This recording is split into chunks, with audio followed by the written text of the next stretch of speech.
Assalamualaikum dan salam sejahtera kepada semua penonton My Story Malaysia. Kami membawakan cerita-cerita yang menarik untuk dikongsikan kepada anda semua, setiap masa. Komen, like, share dan subscribe My Story Malaysia. Terima kasih.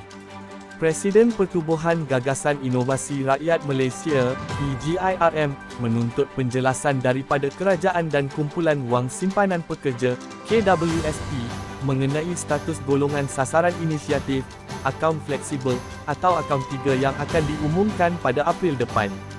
Presiden PGIRM Azmi Mohamad Tahir berkata, penjelasan itu perlu kerana satu teori dan kajian terperinci dibuat merujuk kenyataan sebelum ini bahawa inisiatif itu khusus buat bakal pencarum yang lahir pada 2010. Menurut Azmi, secara teorinya ia lebih menitik beratkan rakyat untuk menyimpan dan hanya akan direalisasikan selepas 2 tahun.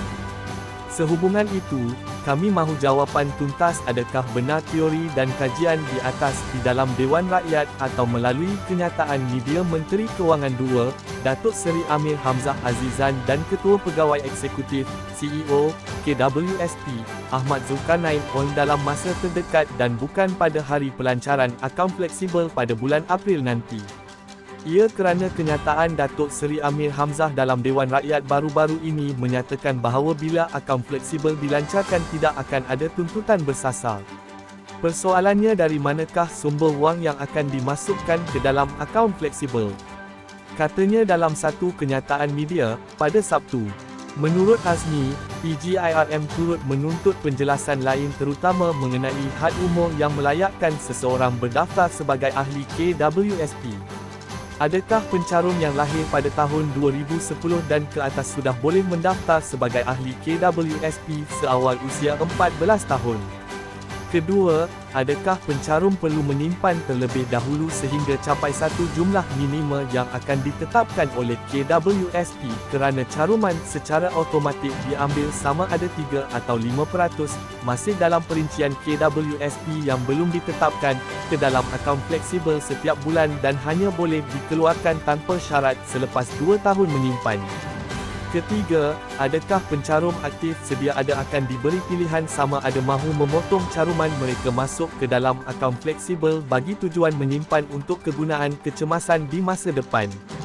Keempat, adakah pencarum yang sudah lama tidak mencarum dan mereka bukan ahli KWSP disarankan membuka akaun fleksibel bagi tujuan menyimpan secara sukarela tanpa paksaan kerana merujuk kenyataan Bank Negara Malaysia, BNM, rata-rata rakyat Malaysia tidak mempunyai simpanan lebih RM1,000 dan adakah pencarum akaun fleksibel akan menikmati dividen tahunan yang mungkin kurang sedikit daripada dividen akaun asas 1 dan 2.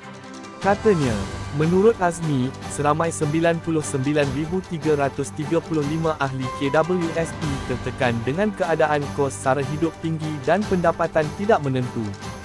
Justeru, PGIRM berharap kerajaan dapat mempertimbangkan kelulusan pengeluaran KWSP bersasar dengan segera, katanya.